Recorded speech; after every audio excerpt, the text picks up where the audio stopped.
할렐루야, 반갑습니다. 오늘도 함께 기도함으로 예배하도록 하겠습니다. 사랑의 아버지 하나님, 오늘도 주님 말씀 앞에 우리가 기도하며 하루를 시작합니다. 하나님, 새 날을 주셨으니 새 은혜를 주옵소서, 새 힘을 주옵소서, 새 응답을 주옵소서. 주를 향한 우리의 마음도 주를 향하여 새롭게 날마다 깊어져 가기를 원하오니 우리의 마음을 받아주시고 또 이 시간 드려지는 예배와 찬양 가운데 주님 영광 받아 주옵소서. 예수님의 이름으로 기도합니다. 아멘. 우리 찬송가 180장입니다. 하나님의 나팔소리, 우리 함께 찬양하시겠습니다. 하나님의 나팔소리 천지 진동할 때에 예수 영광 중에 구름 타시고 천사들을 세계 만국 모든 곳에 보내어 구원받은 성도들을 모으리. 나팔 불 때 나의 이름, 나팔 불 때 나의 이름, 나팔 불 때 나의 이름, 부를 때에 잔치 참여하겠네. 무덤 속에 잠자는 자 그때 다시 일어나 영화로운 부활 승리 얻으리. 주가 택한 모든 수구루 성도 구름 타고 올라가 공중에서 주의 얼굴 배우리. 나팔 불 때 나의 이름, 나팔 불 때 나의 이름, 나팔 불 때 나의 이름, 부를 때에 잔치 참여하겠네. 주님 다시 오실 날을 우리 알 수 없으니 항상 기도하고 깨어 있어서 기쁨으로 보좌 앞에 우리 나가서도록 그때까지 참고 기다리겠네. 나팔 불 때 나의 이름, 나팔 불 때 나의 이름, 나팔 불 때 나의 이름, 부를 때에 잔치 참여하겠네. 아멘. 오늘 함께 읽으신 하나님의 말씀은 사사기 17장의 본문을 가지고 함께 은혜를 나누도록 하겠습니다. 사사기 17장 1절에서 마지막 절까지 말씀입니다. 우리 한 목소리로 사사기 17장 1절에서 마지막 절까지 말씀을 함께 읽고 기도하도록 하겠습니다. 시작. 에브라임 산지에 미가라 이름 많은 사람이 있더니 그의 어머니에게 이르되 어머니께서 은 1,100을 잃어버리셨으므로 저주하시고 내 귀에도 말씀하셨더니 보소서 그 은이 내게 있나이다. 내가 그것을 가졌나이다 하니 그의 어머니가 이르되 내 아들아 여호와께 복받기를 원하노라 하니라. 미가가 은 1,100을 그의 어머니에게 도로 주매 그의 어머니가 이르되 내가 내 아들을 위하여 한 신상을 새기며 한 신상을 부어 만들기 위해 내 손에서 이 은을 여호와께 거룩히 드리노라. 그러므로 내가 이제 이 은을 내게 도로 주리라.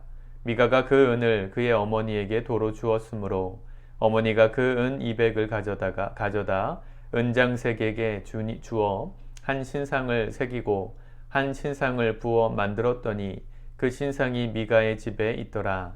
그 사람 미가에게 신당이 있으므로 그가 에봇과 드라빔을 만들고 한 아들을 세워 그의 제사장으로 삼았더라. 그때에는 이스라엘의 왕이 없었으므로 사람마다 자기 소견에 옳은 대로 행하였더라. 유다 가족에 속한 유다 베들레헴에 한 청년이 있었으니 그는 레위인으로서 거기서 거류하였더라. 그 사람이 거주할 곳을 찾고자 하여 그 성읍 유다 베들레헴을 떠나 가다가 에브라임 산지로 가서 미가의 집에 이르매 미가가 그에게 묻되 너는 어디서부터 오느냐 하니 그가 이르되 나는 유다 베들레헴의 레위인으로서 거류할 곳을 찾으러 가노라 하는지라. 미가가 그에게 이르되 내가 나와 함께 거주하며 나를 위하여 아버지와 제사장이 되라. 내가 해마다 은 열과 의복 한 벌과 먹을 것을 주리라 하므로 그 레위인이 들어갔더라. 그 레위인이 그 사람과 함께 거주하기를 만족하게 생각했으니 이는 그 청년이 미가의 아들 중 하나같이 됨이라. 미가가 그 레위인을 거룩하게 구별하매 그 청년이 미가의 제사장이 되어 그 집에 있었더라. 이에 미가가 이르되 레위인이 내 제사장이 되었으니 이제 여호와께서 내게 복을 주실 줄 아노라 하니라. 아멘. 에브라임 산지의 미가라는 사람이 은을 가지고 신상을 만들었고 후에 레위인이 그의 집에 가서 제사장의 역할을 하는 그런 일들이 벌어집니다. 겉으로 봤을 때 미가라는 사람은 굉장히 정직하고 청렴했던 사람 같습니다. 왜냐하면 어머니의 잃어버린 그 돈을 본인이 발견하고 어머니께 다시 드리죠. 그 효성 깊은 아들의 그 모습에 감동한 어머니가 아들을 위하여 신상을 하나 만들어야 되겠다. 그러면서 2절에 3절에 보면 내 손에서 이 은을 여호와께 거룩히 드리노라. 그렇게 얘기를 해요. 무슨 얘기냐면 어머니도 미가도 하나님을 섬기던 사람이라는 것이죠. 그런데 그들의 행동을 보십시오. 하나님을 위하여 뭘 만들었습니까? 은을 부어서 신상을 만들었습니다. 그렇게 신상을 만들고 5절에 보니까 신당을 만들고 그곳에 에봇과 드라빔을 만들고 그의 제사장 한 아들을 세워서 그의 제사장을 삼았다. 뭐 이런 얘기를 하잖아요. 그리고 나서 곧이어서 6절에서 뭐라 말합니까? 그때에는 이스라엘의 왕이 없었으므로 사람마다 자기 소견에 옳은 대로 행하였더라. 하나님은 10계명의 첫 번째 계명을 말씀하시면서 뭐라 말씀하셨습니까? 나 외에 다른 신을 섬기지 말아라 그러셨고 이어서 말씀하신 말씀이 나를 위하여 새긴 우상을 만들지 말라. 우상을 만들지 말라고 하셨습니다. 하나님의 형상을 물에도 땅에도 하늘에도 그리지 말고 신상을 만들지 말아라. 하나님께서는 분명히 신상을 만들어 우상을 만들어 섬기지 말라고 하셨습니다. 그것이 하나님이어도 그 대상이 그 만든 우상의 대상이 하나님이어도 하나님은 그것을 죄 없다 하지 않겠다 말씀하셨죠. 근데 오늘 이 미가와 미가의 가족이 하나님을 위하여 신상을 만들고 그것을 섬겼습니다. 하나님처럼. 뭘 보여주는 것이죠? 자기의 소견대로 하나님을 섬긴 거죠. 세상적으로 아무리 청렴하고 죄 없고 법 없어도 살만한 도덕적인 사람일지라도 또 그가 하나님을 인정하고 하나님을 믿는다 말하는 사람일지라도 뭐가 문제라는 겁니까? 자기의 소견에 오른 대로 하나님을 섬기는 것은 옳지 않은 것이다. 그렇게 말씀하시죠. 하나님을 섬기는 것은 내가 좋은 방식으로 섬기는 게 아니라 하나님의 말씀대로 섬기는 것입니다. 그분께서 우리에게 어떻게 섬겨야 할지에 대해서 말씀하신 대로 섬겨야 옳은 신앙이라는 것이죠. 오늘 이야기가 다 나오진 않았지만 자기의 소견대로 행하고 하나님 앞에 법 없어도 살 만큼 거룩하고 청렴한 사람일지라도 하나님은 그것을 악이라고 보신다는 것을 오늘 말씀의 복선을 깔고 이야기하는 것입니다. 여러분 오늘날 얼마나 하나님을 섬기는 사람들 중에서도 자기 신앙대로 하나님을 섬기는 사람들이 얼마나 많습니까? 이름 없는 무명의 한 성도도 그렇지만 이름이 유명한 그래서 나라적으로 지금 굉장히 물의를 일으키고 있는 목회자라는 타이틀을 달고 있는 사람들조차 하나님을 섬기는 것을 말씀이 아니라 자기 소견에 오른 대로 섬기는 사람들이 얼마나 많습니까? 사람들은 그들을 영웅이라고 말할지 몰라도 하나님은 하나님께서 원하시는 방식으로 하나님을 섬기지 않는 한 그것을 절대 옳다고 말씀하시지 않습니다. 하나님께서 원하시는 방식의 섬김은 뭡니까? 성경에 나와 있죠.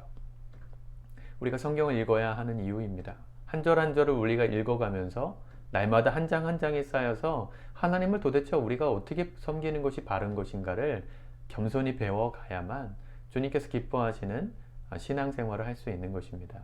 하나님은 왜 우리에게 굳이 하나님께서 원하시는 방식이 따로 있다 이런 식으로 말씀하시는 걸까요? 그것은 하나님 입장에서 보면 당연한 것입니다. 우리 인간은 하나님을 알지 못해요. 아무리 안다고 한들 완전하게 알 수 없고 온전하게 알 수 없습니다. 하나님께서 직접 당신이 어떤 분이신지를 우리 인간에게 알려주셔야만 우리는 알 수 있어요. 사람의 지혜로 하나님께 도달할 수 없습니다. 아무리 그럴듯한 이야기로 하나님을 설명해도 인간의 생각이지 하나님의 생각일 수 없습니다. 그래서 하나님은 하나님 스스로를 드러내시고 하나님은 이런 분이다 라고 알려주신 그 계시의 말씀이 바로 성경에 있지 않습니까? 성경이 굉장히 귀한 책입니다. 성경이 없었다면 우리 인간은 절대로 하나님을 알 수가 없어요. 지금도 성경을 모르는 사람들은 절대로 올바른 하나님을 발견할 수도 없고 섬길 수도 없고 믿을 수도 없습니다. 자기가 만드는 하나님을 섬기고 살아가죠. 그게 바로 성경이 말하는 우상이라는 것입니다. 사랑하는 성도 여러분, 오늘 우리 안에 하나님에 대한 지식이 올바르게 세워져 갈 수 있길 바랍니다. 호세아 선지자는 그래서 우리에게 강력하게 촉구하죠. 여호와를 알자. 힘써 여호와를 알자. 그렇게 강조하죠. 하나님을 알아가셔야 합니다. 세상에서 돈 많이 버는 법 아는 것도 중요하고 건강하게 사는 법 중요하고요. 코로나로부터 안전하게 건강하게 살아가는 법 다 좋은데요. 그 모든 것들은 사실은 영원한 지식이 아니죠. 언젠간 끝날 것이고 언젠가는 잊어버릴 지식입니다. 절대로 잃어버리지 않고 변하지 않을 지식. 그것은 여호와 하나님에 대한 지식입니다. 오늘도 말씀을 읽고 또 그 하나님의 마음을 발견해가는 저와 여러분들 되기 원합니다. 그래서 우리가 힘써 여호와를 알므로 우리가 신앙생활하는 모든 순간이 헛된 것이 아니라 내 소견에 옳은 대로 믿는 것이 아니라 하나님 보실 때 잘했다 칭찬받고 인정받는 참된 신앙인들 되실 수 있기를 우리 주님의 이름으로 축복합니다. 오늘도 그 하루가 하나님을 알아가는 귀한 하루가 쌓여가는 복된 날 되시길 축복합니다. 기도하겠습니다. 사랑의 아버지 하나님, 오늘 주님 말씀 앞에 우리가 겸손히 엎드리기를 원합니다. 내 지혜로 하나님을 알 수 없기 때문에 주께서 우리에게 직접 알려주신 하나님에 대한 지식들, 그 마음들, 하나님의 생각들을 우리가 겸손히 배워가는 지혜를 허락하옵소서. 내 소견에 좋은 대로 주님 섬기는 것이 아니라 이 정도면 됐다고 내 기준을 따라 섬기는 것이 아니라 하나님께서 원하시는 바른 신앙을 세워가는 우리 다시 본 교회 성도들의 삶이 되게 하시고 한순간에 될 수 없는 그 모든 지식들을 오늘 하루하루의 삶을 쌓아감으로 하나님 성숙한 그리스도인들 다 된 우리가 되게 도와주옵소서. 그래서 주님께 인정받고 칭찬받고 하나님의 복이 임하는 복된 하루를 살 수 있도록 인도하여 주시옵소서. 예수님의 이름으로 감사하며 기도드립니다. 아멘. 오늘도 복된 하루를 살아가시길 축복합니다.